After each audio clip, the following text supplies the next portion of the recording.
അങ്ങനെ ഇന്നും രാവിലെ തന്നെ രതീഷ് ഏട്ടനും നമ്മുടെ ജാനുവും തമ്മിൽ നല്ല രീതിയിലുള്ള അടി നടന്നിരിക്കുകയാണ്.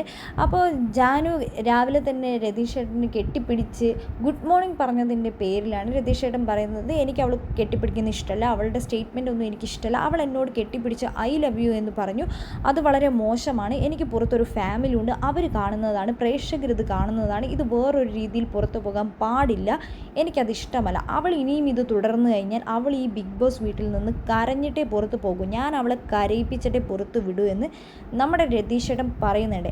എന്നോട് ഇങ്ങനത്തെ രീതിയിൽ ആരും ഈ ബിഗ് ബോസ് വീട്ടിൽ പെരുമാറാൻ വരരുത്, അത് ക്യാപ്റ്റനായ അർജുനോട് തന്നെ പോയി ഡയറക്റ്റായിട്ട് പറയുന്നുണ്ട്. പിന്നെ കെട്ടിപ്പിടിച്ചതിൻ്റെ പേര് വലിയൊരു വിവാദം തന്നെയാണ് നമ്മുടെ രതീഷ് ഏട്ടൻ ബിഗ് ബോസ് വീട്ടിൽ ഇപ്പോൾ ചെയ്തുകൊണ്ടിരിക്കുന്നത്. അപ്പോൾ എല്ലാവരും വന്ന് കോംപ്രമൈസ് ആക്കാൻ നോക്കുന്നുണ്ട്. അപ്പോൾ ഋഷിയുമായിട്ട് ചെറിയ രീതിയിലുള്ള ഫൈറ്റ് നടത്തുന്നുണ്ട്. ഋഷി പറയുന്നുണ്ട്, ഈ ചെറിയ കാര്യത്തിനൊന്നും വലിയ രീതിയിലുള്ള മുഖമും സൃഷ്ടിക്കേണ്ട യാതൊരുവിധ ആവശ്യമില്ല രതീഷേട്ട, ഇതൊക്കെ വെറുതെ വിട്, ഇതൊക്കെ ചെറിയ കാര്യമല്ലെന്ന് പറയുന്നുണ്ട്. പക്ഷേ നിന്നെ ബാധിക്കുന്നില്ല, ഇതെന്നെ ബാധിക്കുന്ന കാര്യമാണ് നമ്മുടെ രതീഷ് പറയുന്നത്.